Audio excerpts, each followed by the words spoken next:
Oh howdy all, grab yourself a drink, it is time for some PathOfExile discussion. Grinding Gear Games have today continued their trend of revealing one support gem and also one thing that is not a support gem. Today the non-support gem thing is a trade quality of life change, but we're going to start with Sadism Support. This is being teased and it's one of those gems where it's all about the numbers, and unfortunately we don't have the numbers yet. The core functionality here though is that it causes supported skills to have less ailment duration and to deal damage with ailments faster. So this is entirely a support gem for bleed, poison, and for ignite, and it's probably going to be quite weak on poison most of the time. So let's quickly start with the reasons why you wouldn't generally use this on poison, and also the one exception to that.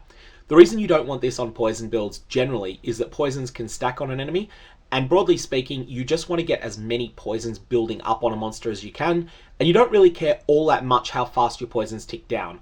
All that dealing damage with ailments faster does for poison is it decreases the ramp time necessary, but it doesn't change your maximum damage per second, whereas less ailment duration is a flat out DPS nerf for poison builds. However, there is one corner case that may change this, and that is for poisons where you have low tolerance, which is a cluster duel exclusive notable.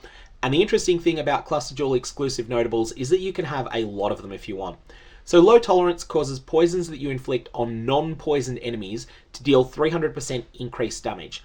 Note that this is an increase multiplier, it's not a more multiplier, but the numbers are so high on it that it really does add up. In conjunction with Sadism Support, your big damage poisons will both expire quicker, allowing you to apply a new big damage poison more rapidly, and will also simply do damage faster. So this is a combination that could be quite good together. But if you're not running multiple copies of that particular cluster duel exclusive notable, then I would suggest you don't play this on a poison build. What about bleed and ignite? On ignite builds, dealing damage faster is fantastic, and you do generally have a lot of ailment duration on ignite builds. As a result, I think this is going to be really popular on ignite builds. It's not like there's no drawback though to having less duration.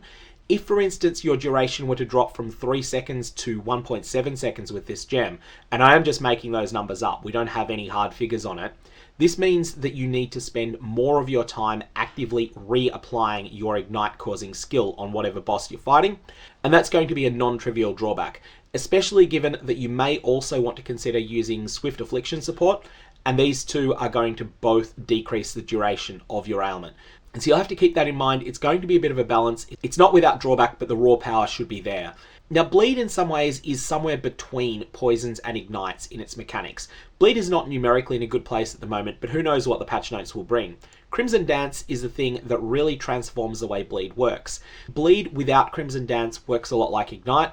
Bleed with Crimson Dance isn't exactly like poison because you are still capped at 8 bleeds on an enemy, but it is much more like poison. If you are not running Crimson Dance, then Sadism Support is going to be fantastic on a bleed build. If you are running Crimson Dance, then it is much less likely that you're going to want to run Sadism Support. It's not like it's rubbish or anything, it's just that it's going to be more difficult to maintain 8 stacks of bleed, especially in fights where you might need to dodge around a little bit. One last little warning with Sadism Support as well, this is going to look better in Path of Building than it is in the real game. And that's because Sadism Support is going to cause you to need to spend more of your time reapplying your damaging ignites. And whilst in a training dummy scenario, which is what Path of Building simulates, you absolutely can always do that. In the real game, you may not be able to do that. You might be dodging a boss slam, and while you're dodging the slam, you're not reapplying your ailments, the ailments fall off the monster, the ailments stop dealing damage, and additionally, worst case scenario, the monster might even start regenerating some energy shield. So you'll need to factor that in, and I would say that if it is a line ball call in Path of Building whether to use Sadism Support or whether to use a support gem that has no drawback, you should use the other support gem instead. But if Sadism Support is miles ahead, then it's the one that you should use. And finally, we have a trade quality of life improvement that is going to be much appreciated. I do believe that this is PC only, it doesn't look like it's a console thing, but when you're trading with someone, if they're trying to play shenanigans and hide a small stack of currency in and just rely upon it superficially looking like a larger stack, as you can see here where you've got 182 Chaos Orbs because there is a stack of 2 that is intended to look like it is a stack of 20, in that situation, you can now hold Alt over one of your Chaos Orbs, and the game will tell you that there's 182 being offered to you. Now, I do think this should be the default behavior. You shouldn't have to hold Alt on it, most notably because the people who are most likely to be targeted by a scam like this are the people who aren't necessarily watching all of the patch notes and therefore don't know that this change has been made and may not know that they have this anti-scam tech available now by holding Alt. It's a big improvement over the status quo, but it would be a better one if it was default rather than something that required you to hold Alt. In any case, this is definitely a welcome change. Alright, so that is the end of the new news for today. Let's talk about plans for tomorrow, because tomorrow is Patch Notes Day.